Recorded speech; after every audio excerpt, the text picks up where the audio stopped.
Mr. President, I thank you for convening today's meeting. I thank SRSG and Head of UNAMA, Ms. Rosa Otunbayeva, for her briefing. Being her last in this current capacity, I'd like to place on record my delegation's sincere appreciation for leading this agency with distinction. We value her close cooperation and hope to carry forward the same with UNAMA in the future. Our delegation also notes the comments made by Ms. Hanifa Girowal. India and Afghanistan share a civilizational relationship. Being contiguous neighbors, our bonds of friendship span many centuries, and this history inspires us to foster closer engagement with the Afghan people. India has a paramount interest in ensuring peace and stability in Afghanistan.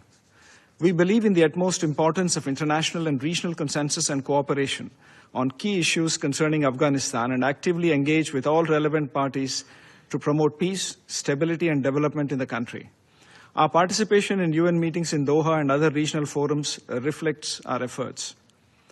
India's immediate priorities in Afghanistan include provision of humanitarian assistance and implementation of capacity-building initiatives for the Afghan people. India's commitment to Afghanistan's reconstruction is demonstrated through more than 500 development partnership projects across all provinces.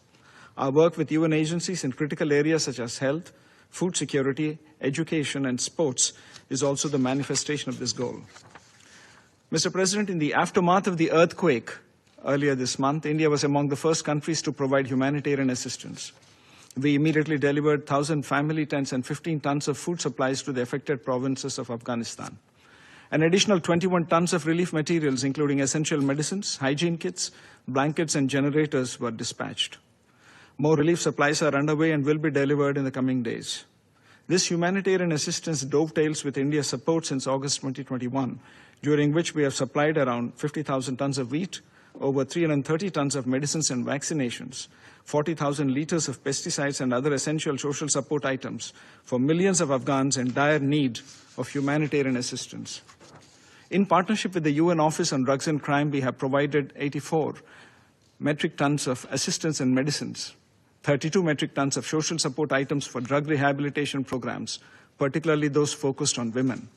India's scholarships and fellowships to Afghan students since 2023 total over 2,000 such undergraduate and postgraduate scholarships, including nearly 600 for girls and women. Mr. President, India is closely monitoring the security situation in Afghanistan.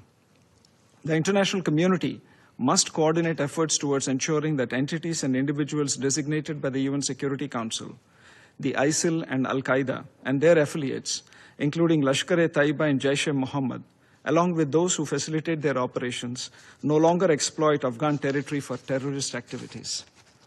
On the political front, India's External Affairs Minister has spoken twice with the Acting Foreign Minister of Afghanistan. We welcome the strong condemnation of the Pahalgam terrorist attack of 22nd April 2025 by the Afghan side.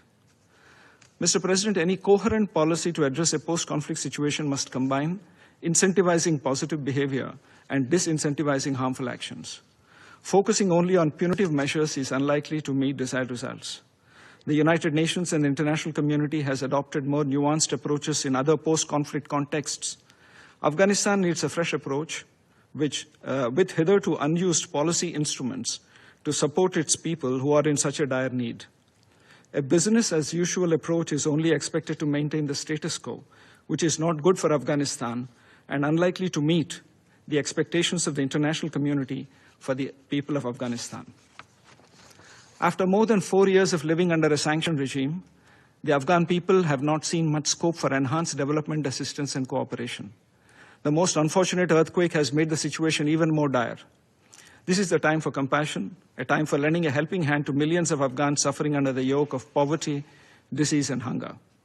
In conclusion, I'd like to reiterate that our commitment to meeting developmental needs of the people of Afghanistan is non-negotiable. We will continue engaging with all relevant stakeholders and broadly support the international community's efforts towards a stable, peaceful, and prosperous Afghanistan. I thank you, Mr. President.